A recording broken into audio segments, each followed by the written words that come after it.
Hi, my name is Taylor Boetticher. I'm one of the owners and founders of the Fatted Calf Charcuterie. Today, I have the luxury of showing you how to make a cheese board using the cheeses of Europe, specifically French cow's milk cheeses. When assembling a cheese board, you want to start with the mildest cheese and work your way up to the strongest. The reason for that is you don't want to overwhelm your palate with the strongest cheese first, and also so that you can taste the cheeses as you're putting them onto your board to make sure that they're in good enough quality to serve to your guests. We're going to start with the Brie. Brie is a soft, creamy, buttery cheese that comes from the Brie region just outside of Paris, with a nice earthy aroma with a bloomy, edible rind. So to make our little sandwich made out of Brie, we're going to start by putting our apricot preserves onto the bottom layer of cheese. And what we're going to use this time is a little bit of jambon de Paris.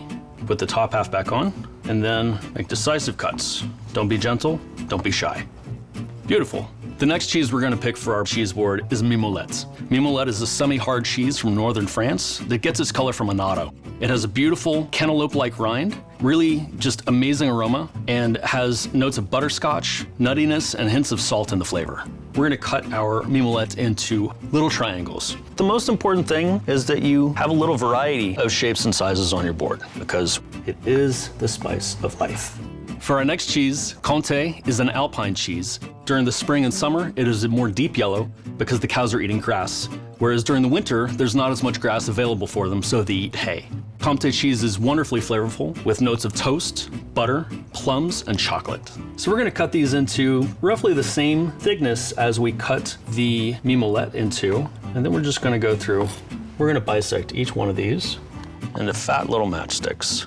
Our final and most intensely flavored cheese today is Fourme d'Ambert. Fourme d'Ambert comes from the Auvergne region of France and is a wonderfully creamy, velvety textured cheese that is milder than its cousin, the Roquefort, because it's made with cow's milk, not sheep's milk. The Fourme d'Ambert pairs beautifully with all kinds of sweets as well as fruits, and is an entry-level blue cheese for anyone who thinks they don't like blue cheese, because if you drizzle a little bit of honey over the top, it really tames down the saltiness and the spiciness of it and really changes everything up.